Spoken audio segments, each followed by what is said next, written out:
Muito bom dia a todos, good morning. Em primeiro lugar, quero agradecer ao IES pelo convite, né? É uma honra estar aqui, poder participar desse evento. Como foi falado, eu sou consultor de benefícios, já tenho uma experiência de mais de 30 anos desse mercado de saúde. Passei aí por diversos momentos, né? Desde os planos iniciais lá que tinham limites de dias de internação, uma série de coisas que os produtos antes era o desenho tradicional e, obviamente, hoje mudou, tem uma proteção maior ao consumidor, que é um lado bastante positivo, né?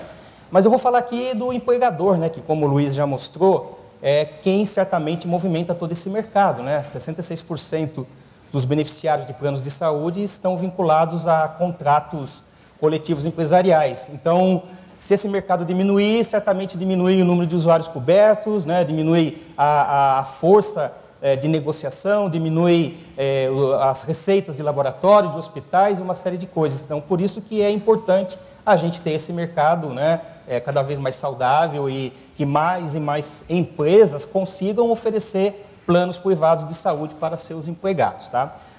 Nesse tempo que eu tenho aqui, eu preparei uma apresentação que vai cobrir como é que esse benefício está hoje nas empresas. Né? A gente, como uma consultoria, fazemos diversas pesquisas, estamos envolvidos aí em diversos projetos.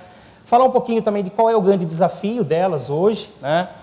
O que está tendo de movimento no mercado. Então, a gente tem hoje empresas que a gente fala, olha, estão fazendo algum tipo de redesenho, mas também já tem empresas que estão lá naquele limite, já fez tudo que podia ser feito para controlar custo e chegou uma hora de tomar uma decisão.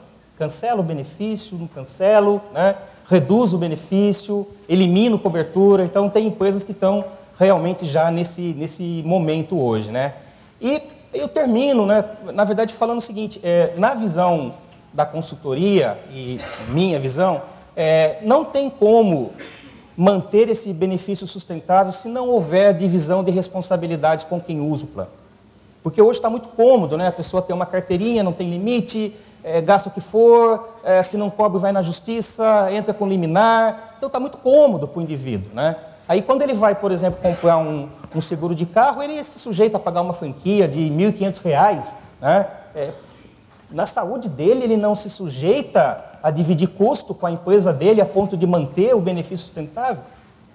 Acho que a gente tem umas falsas percepções no mercado, né, que a gente precisa realmente derrubar, porque da forma como está, infelizmente, a gente acha que não vai ser muito sustentável nos próximos anos e mais empresas vão, sim, reduzir, eliminar ou ser apenas a contratante do plano e deixar o empregado que queira pagar 100% da conta.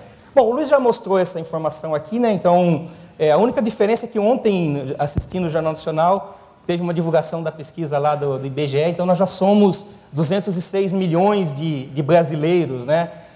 Quando eu coletei esse dado, né, eu estava falando de 201 milhões, mas como o mercado privado não cresceu, pelo contrário, ele está diminuindo, tem mais brasileiros sem coberturas de planos privados de saúde hoje do que essa minha estatística aqui. Né? Então, acho que essa é a situação que nós temos hoje. Planos individuais, como todos sabem, é um mercado que estagnou, né, por diversas razões, não vamos aqui falar sobre isso, mas antigamente a gente via as pessoas se desligavam das empresas e ainda tinha um mercado para elas continuarem cobertas pelo plano de saúde. Quem conseguia pagar, buscava uma alternativa. Né? Óbvio que nem todo mundo conseguia manter um plano individual, né? Mas hoje, até pelo preço e pelas restrições todas que esse produto individual tem, está sem opção. Então, aonde que eu quero chegar? O empregado está se segurando ao máximo no empregador. É ali que ele tem como a única fonte de possibilidade dele manter um plano de saúde.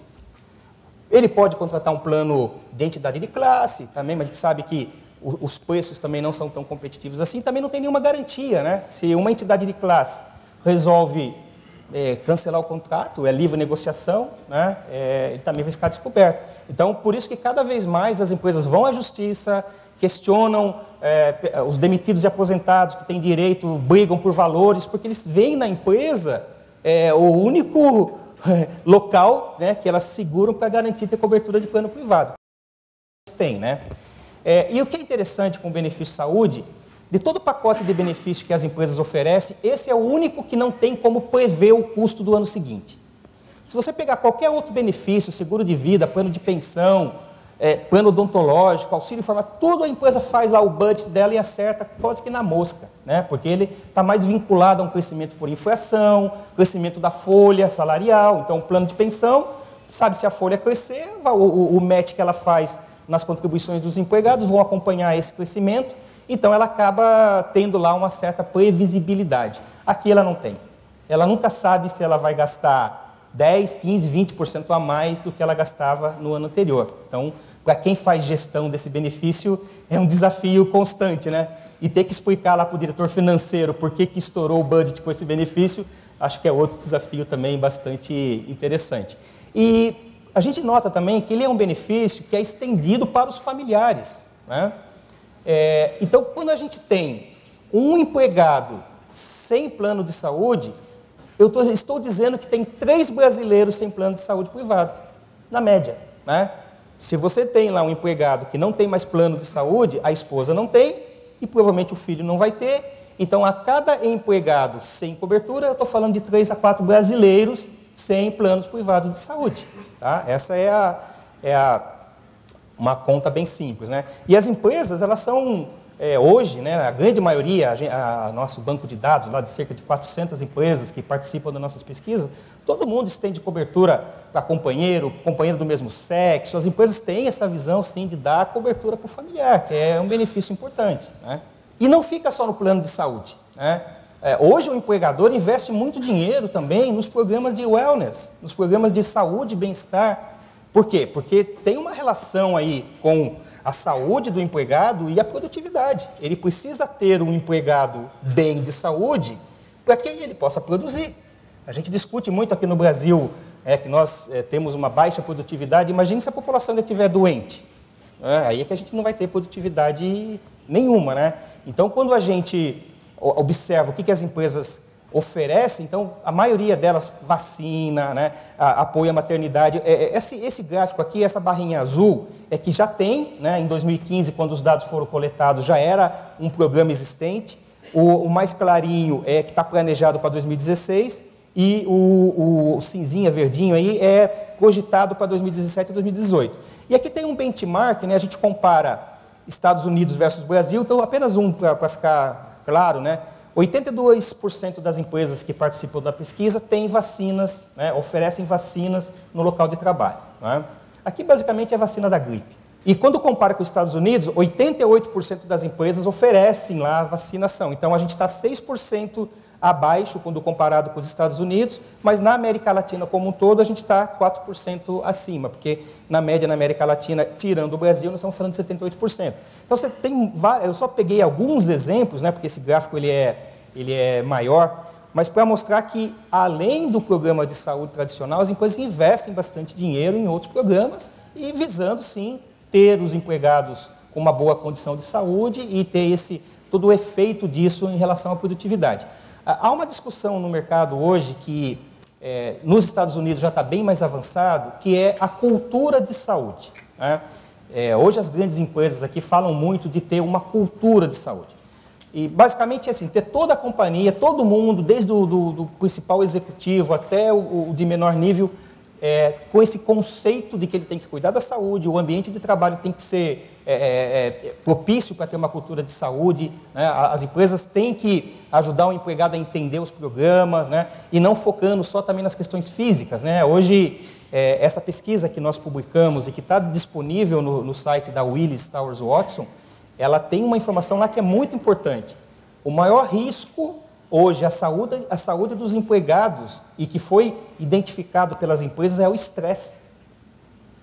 Não só no Brasil, em vários países, o estresse ele aparece em primeiro lugar como o principal risco à saúde dos empregados. E quando a gente olha, por exemplo, esses programas, ele ainda não é tão prevalente assim quando a gente fala, né, de programa de assistência ao empregado, que estaria aqui que é o IAPI, né, que tem no mercado. Esse gerenciamento do estresse também, ele não é tão alto assim, né? Mas a gente já observa que 45% já pretende ter alguma ação efetiva para esse programa a partir de 2016. Então, só uma dica, né? E o estresse está relacionado a diversos fatores, né? Desde as questões financeiras. Então, hoje, um programa de saúde e bem-estar que não tenha um apoio financeiro para o empregado, ele não está legal, ele está torto, né? Então, tem que ter alguma ação de ajudar o empregado nesses aspectos de saúde financeira, né? Porque isso hoje é um dos principais causas, né, de fatores de estresse. E a gente tem nessa pesquisa também como identificar que a pessoa que está com alto nível de estresse é a que mais falta do trabalho, é que tem maior presenteísmo, tem todos os indicadores que comprovam que investir nesse aspecto do estresse vai sim colaborar bastante com esses programas e com a saúde da população. Bom, o Luiz mostrou já a infração médica, a gente também tem essa estatística, só que é interessante, a gente faz uma ponderação, na verdade, dos índices, porque cada operador acaba tendo o seu número, né, acaba trabalhando com a sua carteira, mas é a mesma conclusão, né, a infração médica, né, ela vem sendo maior do que a infração oficial já há décadas, né, não é só dos últimos anos, não. E aqui a gente tem a informação do bruto e do net, né, então, pegando aqui, por exemplo, eu estou falando de 18, na média, com um líquido de 11, né? Então, significa o quê? Que é 11% acima da inflação oficial. Essa é a conclusão, que é bastante, né? Os negócios não rendem dinheiro suficiente para suportar esse crescimento de custo. O benefício saúde hoje, ele é o segundo maior custo das empresas em pessoas. Folha de pagamento, benefício saúde. Então, qualquer aumento aqui impacta diretamente a estratégia de contratação, de retenção, de uma série de fatores que as empresas têm. Tá? Um dado também que eu sempre gosto de mostrar eu conheço um pouco a realidade dos Estados Unidos, lá já tem essa cultura de dividir custos com os empregados, ela está mais enraizada. Aqui no Brasil, a legislação trouxe os artigos 30 e 31, que, na verdade, para as empresas, foi um grande problema.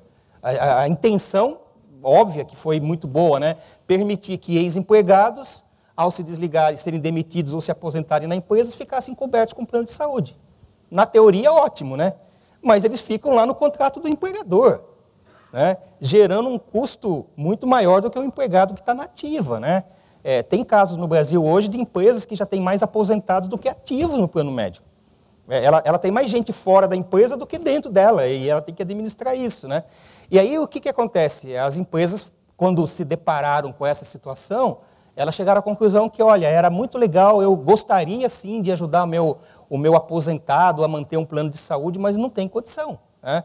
E aí, para evitar a continuidade de ex-empregados nos planos, elas eliminaram a contribuição fixa, que é o gatilho, né, que permite que o ex-empregado fique mantido no plano de saúde. A gente fala que é o nosso COBRA Act aqui do Brasil, né, um pouco adaptado, né, a nossa realidade expandiu bastante. Então, hoje, de acordo com essa pesquisa, só 33% das empresas ainda mantêm contribuições fixas.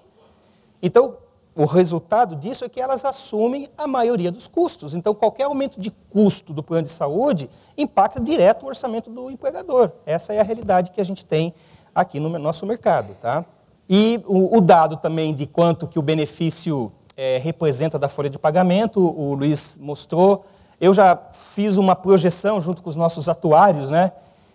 A gente mostra uma evolução aqui que em 2004 representava 7,6, a gente já está aqui falando em 11,4, né, 2014 e 15, mas se a escalada de custos continuar nessa velocidade que ela vem vindo nos últimos anos, nós estamos falando que o plano de saúde, o único benefício, né, vai representar de 27% a 30% da folha de pagamento. Nesse nível, gente, a decisão do empregador é simples.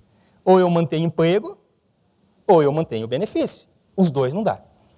É impossível, né? De forma geral, óbvio que a gente sabe que alguns setores, talvez com faturamentos bem mais parrudos, consigam manter, mas esse patamar aqui significa decisões de não abrir empresas no Brasil. Quando você tem uma empresa está em fase de startup, infelizmente nos últimos 2 anos isso deixou de ser um pouco comum, mas era muito comum no auge aí da nossa economia. A gente tinha quase que todo mês um projeto para ajudar uma empresa que estava abrindo escritório no Brasil, né, ela quer conhecer como que funciona a legislação trabalhista, quais são as práticas de benefícios. Certamente, quando alguém, né, se deparar com essa realidade aqui, ela vai fazer uma outra escolha, né? Não dá para abrir uma unidade no Brasil. Talvez eu vá para um país onde o custo é menor, tem um outro tipo de situação. Por isso que a gente mostra essa projeção, porque ela é realmente um divisor de águas aí para o mercado. E talvez a gente não espere chegar a 2034, não. Talvez as decisões mais radicais já comecem a acontecer bem antes disso, né? Porque é uma realidade que o empregador está se deparando cada vez mais com ela e é difícil de manter isso, tá? E no final a gente tem aqui um grande desafio, né, do empregador é manter isso na balança, né, que é manter meu empregado satisfeito com o benefício, mas também ficar protegido com a questão de custo e risco, né? É uma balança difícil, né? E não sei se todo mundo sabe disso, mas, por exemplo, a mídia fala muito questão de liminar, ressarcimento ao SUS. Quando é um usuário de plano empresarial, essa conta, no final, quem paga é o empregador. Está na sinistralidade do contrato dele. É ele que paga essa conta. Óbvio que tem aí uma discussão jurídica, a operadora tem que se envolver, tem que dedicar tempo com o seu departamento jurídico, mas se é uma liminar de um usuário coberto por plano de saúde privado, se é um ressarcimento ao SUS de um usuário coberto por plano privado, a conta vem para o empregador. Então é ele que está pagando essa conta. E aí a gente, quando está analisando, né, uma situação específica num projeto, então a primeira discussão é tentar mostrar para o empregador aquilo que ele tem domínio, que está sob a influência dele, e aquilo que não está sob a influência dele, que ele não consegue trabalhar. Então, nesse slide aqui, as empresas não têm influência em relação à legislação, né?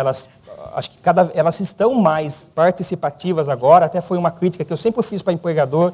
A INS sempre abriu espaço para empregador e a gente via poucas empresas opinando, né? Isso é um fato, mas a gente está vendo agora um movimento maior das empresas procurando se envolver mais com as câmaras técnicas, com as consultas públicas, né? Isso é um fato. Mas não está na mão do empregador dizer para a ANS se vai ter rol de procedimento novo ou não. Ela não consegue influenciar nisso, né? Limites de tratamento, a própria variação dos custos médicos, que é uma relação da operadora, a operadora que faz os cálculos, a operadora que tem lá como demonstrar quanto é que está crescendo os custos dela. Isso a empresa não tem influência, ela é simplesmente informada, né, do que está mudando, o que vai acontecer. Agora, o que ela tem influência, na verdade, que quando a gente está estudando aí o projeto e alternativas, por exemplo, a operadora que ela quer contratar, né, se ela quer manter uma operadora com rede mais aberta, rede mais restrita, se ela quer cobrir dependente ou não, né, se ela quer dividir custo com o empregado ou não, mesmo sabendo dos prós e contras de cada situação, ela consegue interferir no desenho, né, ela consegue estruturar planos de acordo com uma rede mais restrita ou não, que são os produtos disponíveis na operadora. Se ela quer trabalhar no modelo de pré-pagamento, de pós-pagamento, tudo isso está na mão da empresa. Agora, tem algo que está na mão da empresa, né, e que eu destaco ali em azul, que é a mudança de comportamento dos usuários. Isso ela tem condições de influenciar bastante, né? E aí, comunicação, uma série de ações que ela pode fazer que está relacionada a mudar hábitos, né? O empregado saber que aquele uso dele indevido, vamos colocar assim entre aspas, né? Precisou ir para o pronto-socorro, não podia ter voltado no teu médico no dia seguinte, né? O pronto-socorro tem protocolos, dependendo do hospital, você passou pelo pronto-socorro, você não sai de lá sem fazer uma bateria de exames, sem fazer a raio-x, quer dizer, é tudo dentro do protocolo que o hospital determina, né? Então, mudar os hábitos de quem usa o plano é algo que está sob forte influência do empregador. Então, esse é o ponto que a gente sempre discute e projeta uma série de situações, né, caso isso aconteça, tá? Isso é algo que está sob influência do empregador. O que está acontecendo no mercado, né? Então, consultoria como nossos concorrentes, a gente... É até curioso, né? Porque nesses momentos de crise são os melhores anos para nós de projetos, né? A gente está vivendo, na minha área especificamente, um ano muito bom, porque as empresas buscam apoio, buscam ajudas, né? Ajuda para poder entender o que está acontecendo, discutir alternativas. Então, a gente está sendo muito e muito procurado nesses últimos, diria, ano e meio, para ajudar empresas a repensar o modelo, a repensar seu plano de saúde. A gente tem, na verdade, aqui 3 situações que a gente destaca, mas eu vou focar só em uma, né? Então, a gente tem empresas em diversos momentos. Tem aquela empresa que está no momento, eu quero só ajustar a rota. O meu custo está subindo, mas ainda acho que está dentro de um patamar aceitável para a minha organização, mas eu já quero começar a mudar alguma coisa. Então, são alterações simples, né? Ajustes de rota. Ainda tem empresa que não tem lá a famosa coparticipação, consulta, exame, ainda a gente se depara com isso aqui no mercado, né? Então, pequenos ajustes estão sendo feitos. Tem empresas que já estão numa situação um pouco mais avançada, a gente chama de adaptação de estrutura, né? Já repensando o modelo financeiro mesmo. Poxa, faz sentido eu ser uma empresa com esse porte aqui? Será que eu não consigo assumir um pouco mais de risco, mudando para o modelo de pós-pagamento? Eu entendo os prós e os contras desse assunto, né? Como é que o meu financeiro vai lidar com essa oscilação do cash, né? do caixa? Né? Eu estou ciente que essa despesa vem para mim em valores diferentes todos os meses. Como é que eu rateio o custo internamente? Porque isso é interessante, né? Às vezes você pega uma empresa lá, tem 50 mil empregados. Poxa, essa empresa poderia ser um programa de self-insure, de pós-pagamento, né? Mas muitas vezes para ela não funciona. Ela rateia custo por loja, por exemplo. Então ela não se beneficia do mutualismo. Cada centro de custo tem que pagar a sua conta efetiva. Então, mesmo ela sendo uma empresa grande, né, com uma massa gigante, pela forma como ela aloca os custos internamente, não vai fazer sentido para ela. Porque um centro de custo com 10 pessoas, eu teve um neonatal ali, ele já vai estourar todo o orçamento dele, centro de custo. Então, é difícil. A gente tem que entender a cultura da empresa, como que ela está aberta a essas discussões de risco e como que ela lida com essas alocações internamente. Mas o item que mais preocupa, na verdade, que é esse último aqui, que é a redução de benefícios. Isso está acontecendo em algumas empresas hoje no Brasil já, em alguns setores mais específicos também.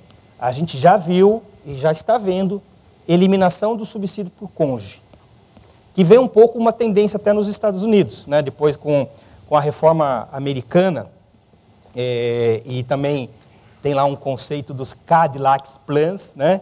Que isso está, e um imposto muito pesado que as empresas vão ter que pagar. As empresas começaram a repensar também coberturas para ter um custo menor e evitar um imposto de 40% por dólar adicional que elas vão gastar em função de um custo lá determinado pela legislação. Então, hoje, muitas empresas estão fazendo isso. Se o cônjuge trabalha numa outra empresa, desculpa, se o marido trabalha numa outra empresa e ela é dependente dele lá, não faz sentido eu, empregador, ficar mantendo essa cobertura aqui. Ela escolhe, né? Então, isso já está acontecendo. Subsídio para dependentes, já tem empresas que estão, nesse momento, subsidiando só o titular, né?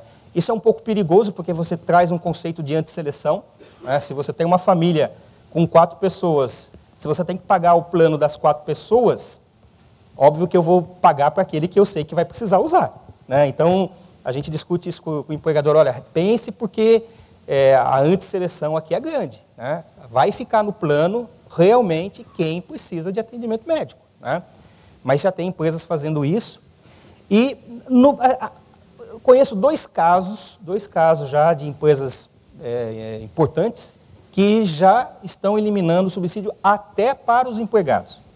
Ela é só a contratante e o empregado decide se quer ou não entrar no plano pagando 100% da conta. Então, isso é o lado mais, vamos dizer assim, perverso dessas discussões todas, essas empresas que estão aí nesse modelo. Tá?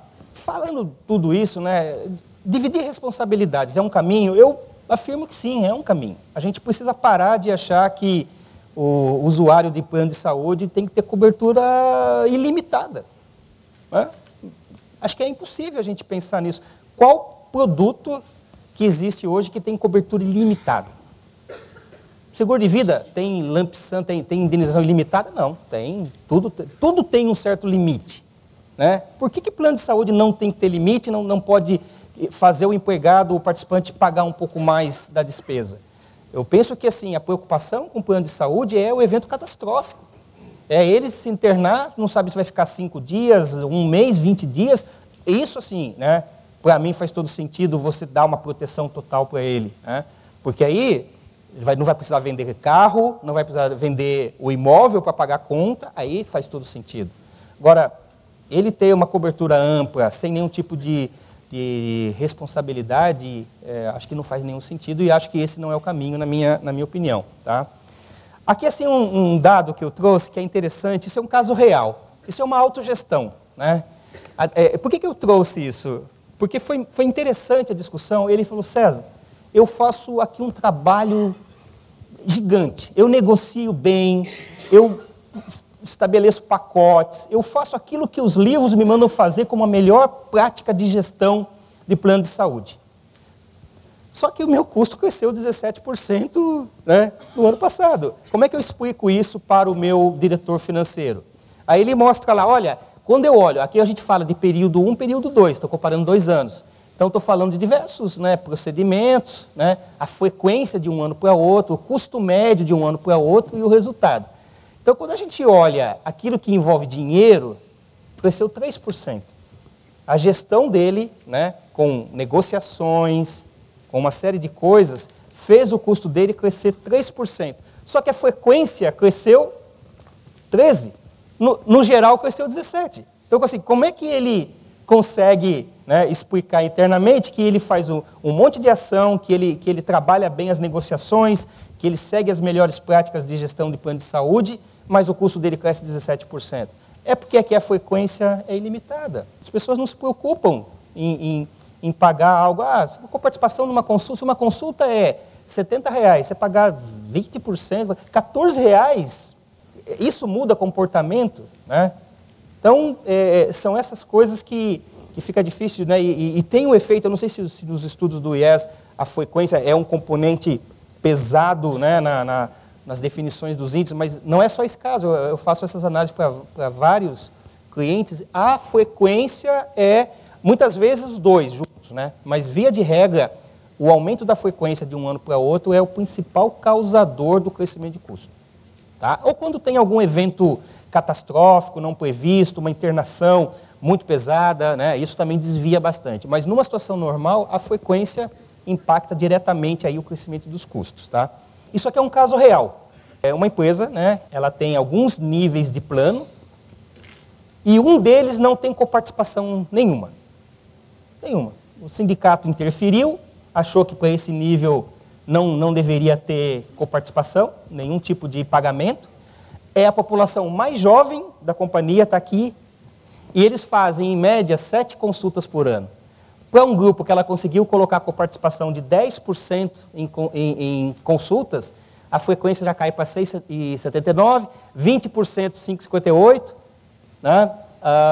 Aqui tem outro plano de 20% um pouquinho parecido, 25 e 30 já cai para 4 e 4,66. O que eu quero dizer? A coparticipação mais pesada tem um efeito na redução dessa frequência. A coparticipação simbólica, não. Essa é a conclusão que a gente faz.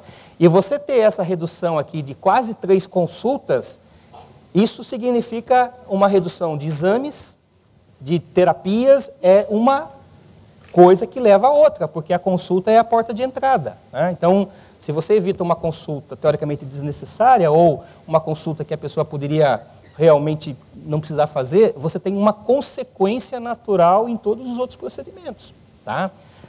E essa população aqui, quando você analisa, tem índice de saúde igual à população como um todo. Ou seja, não é isso, não é ter uma consulta de 25, 30 que está fazendo essa população ficar mais doente do que aquela que não tem coparticipação nenhuma. Essa é a conclusão dessas análises que a gente fez para esse cliente específico. Né? Um outro exercício, né, que foi feito em relação à franquia, porque como esse assunto ele vem sendo discutido, né, já há algum tempo, a gente fez uma projeção, tá bom, mas a franquia, né, se a gente pegasse uma experiência técnica, banco de dados, né, não sei se o Ronaldo depois vai trazer com mais propriedade esse tipo de discussão, mas Hoje, essa empresa ela subsidia 98% do custo, ou seja, quase que 100%. Se ela tivesse uma franquia de R$200 por vida mês, R$200 por ano, tá? O custo dela cairia para 92%. Se fosse R$350, cairia para 89%, e se fosse 500, 86%. Tem aquela discussão de que talvez muitas pessoas que façam 1 ou 2 consultas por ano não teriam cobertura, ela pagaria integralmente a conta. Aí a gente está caindo naquela discussão da Consul 8, né, que foi o que o Luiz apresentou. Mas o efeito financeiro disso, ele é notório, a gente vê isso facilmente, né? E mais uma vez, gente, hoje os empregadores, aqui, essas empresas que a gente trabalha, elas têm a preocupação com os empregados. Por exemplo, tem empresas que já têm coparticipação, mas limita o desconto mensal, né? Ela não deixa descontar mais do que 2% do salário, ela meio que financia durante o ano, né? Tem empresas, por exemplo, que já não descontam coparticipação de paciente crônico, né? Que não descontam coparticipação no pré-natal, na pediatria. O empregador não é aquele agente que só quer chegar lá e eliminar o benefício. Ele tem preocupação, ele sabe que se o funcionário não estiver bem, seja ele ou alguém da família, ele vai ter perda de produtividade. Então, ele se preocupa com isso.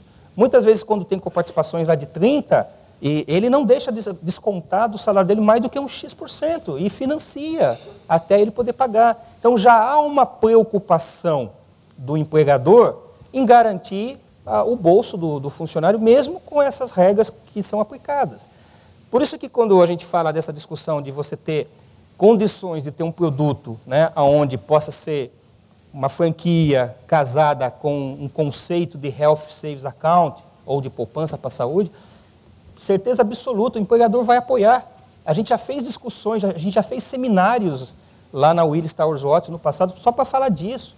E os empregadores sabem que isso é algo que sim, que pode ajudar. E eles estariam dispostos, na sua maioria, a ajudar o empregado a formar essa poupança. Porque eles sabem que é uma consequência natural de você ter depois um melhor controle dos custos, né? Então, na minha visão, não vai ser problema para o empregador se, por acaso, né, se for possível ter produtos com esse tipo de característica, onde ele vai, sim, poder ajudar o empregado a construir essa poupança, a determinar as regras do jogo, sempre com uma visão de ter o melhor benefício a um custo mais controlado. Esse é a equação que todo mundo busca no mercado, né? Ter um bom benefício a custos controlados. Essa é o que a gente vê bastante aí no mercado. Bom, e para finalizar, né, é notório, né, todo mundo sabe que esse benefício ele é o mais valorizado. Qualquer pesquisa que são feitas, né, sobre benefícios, sobre programas de benefício, ele vem destacadamente como o benefício mais valorizado, porque ele entende as dificuldades que existem aí no mercado, né? O fato de você não ter um plano de saúde privado significa você ter que enfrentar filas, né? Você ter que, muitas vezes, aguardar cirurgias eletivas 6 meses. Ele sabe que isso é importante, então ele valoriza muito isso. Mas, por outro lado, ele ainda, na maioria das vezes, tem aquele comportamento do cara que tem um cheque em branco, né? Ele tem uma carteirinha, a carteirinha, né? Tem o He-Man, né? Eu tenho a força, a carteirinha é ele tem a força com a carteirinha. Então, é isso que ainda precisa bater bastante. O benefício é estratégico para as organizações, né? Então, assim, eliminar o benefício, a empresa tem que realmente pensar bastante, porque significa perder produtividade, perder retenção, perder atração. Agora, a preocupação que eu tenho é, se você tem grandes empregadores fazendo isso, você cria um benchmark para o mercado, né? Aí isso pode ser uma bola de neve que ninguém controla. Quando você tem vários grandes empregadores fazendo isso, você criou o benchmark, criou a tendência, né? E aí é onde a gente não sabe aonde vai parar, né? E realmente, né, hoje o participante de um plano de saúde, ele é um privilegiado. Quando eu olho lá 160 milhões de brasileiros que só têm SUS, eu me considero um privilegiado. Saber que eu tenho um plano de saúde, né? Saber que eu posso ser atendido por uma boa rede de hospitais, né, com coberturas abrangentes, tudo que está basicamente no CID está coberto, exceto pequenas coisas estéticas, né? Então eu me sinto um privilegiado, sim, de ter plano de saúde. para fechar, gente, quando a gente fala de coparticipação, de franquia, a gente fala de coparticipar. E coparticipar é participar juntos, empresa e participante.